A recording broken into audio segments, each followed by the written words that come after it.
maybe it's just one of those things. I'm not meant to win a Ryder Cup, either as a player or a captain, and that's what was going through my mind.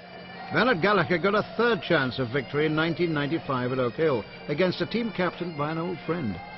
Once the matches start, you're flying by the seat of your pants. You've got to have your pairings in by noon, so you're making decisions, relying on assistants and helpers and what's going on with people there, trying to get all 12 guys involved in the match. There are a number of things that really keep the captain on his toes, and basically panic is the mode of the day.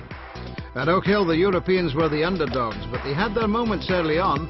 Costantino Rocca was happy with this shot. His ace, only the second in Ryder Cup history. But by the end of the second day, it couldn't be closer. We were on the 18th green, and we were watching Nick Faldo and Bernard Langer, and I think we were playing Lon Roberts and Corey Pavin, and we looked like we could win this match. But Lon Roberts hit a most magnificent putt, absolutely stone dead from about 50 feet, which allowed Corey Pavin to have a free chip. Suddenly I couldn't believe it. Americans are celebrating. And I said to my wife, they've got the celebration, we'll have ours tomorrow night. We in Europe know that the Americans are stronger individually than we are, so we have to always feel we have to be ahead going into the singles. On this occasion, in America, we were 9-7 down. Sorry, but we're going to lose. And it was the first few games that changed it around.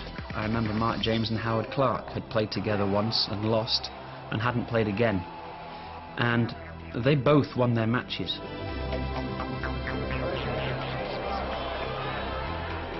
It gave the rest of us a huge lift. The decisive match at Oak Hill was that between Curtis Strange and Nick Faldo.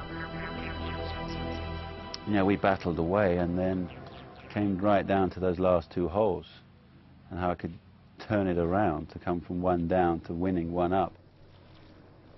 That putt squared the match. Now Strange and Faldo came to the 18th. That final wedge shot, I really felt it. Gosh. And as I went down, my knees went like that, and I thought, whoa. I thought, okay. With Strange failing to make the green in 2 at 18, Faldo's third shot went close enough to ensure the American would be first to try for par. As a worried Captain Watkins looked on, Strange agonized over the putt, aware of its significance to the team. You hate to ever be the swing match that loses the Ryder Cup. But somebody, when it's a close match like it is every Ryder Cup now, somebody's in that position. Under pressure, Faldo made no mistake.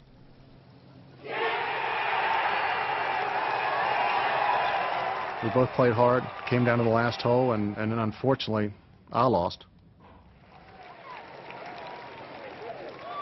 Seve's reaction afterwards was amazing. He was gone, he was in tears, and he sort of was shaking me and saying things. I didn't realize, I had to ask later what he said. And when he said to me, you know, you are a great champion. I mean, for me, God, that was one of the greatest moments of my career. The unlikely final European hero was Ireland's Philip Walton. The Ryder Cup rookie brought the cup home to Europe with his final hole win over Jay Haas. Walton had 2 for it and used both. For Gallagher, 27 years of waiting as a player and captain for a Ryder Cup team success was over. It was a perfect way to end his Ryder Cup career. But the result at Oak Hill stunned Watkins. He was shell-shocked that he had lost. He and I always had 2 speeches. We had a winning speech in the right-hand one and a losing one in the left. And he pulled out this and he suddenly realised he's lost and he couldn't speak. Let me help you through this, Lenny. Been there, done that. He said, oh, you can help me through it because you've been here before. I says, yeah, exactly. Enjoy your Tuesday years with this pretty little thing, because we're going to be back fighting like hell in 1997 in Spain. I was euphoric about our win. Our team really deserved it. It was the 11th time Gallagher had been involved in the Ryder Cup, and what a memorable week it had been.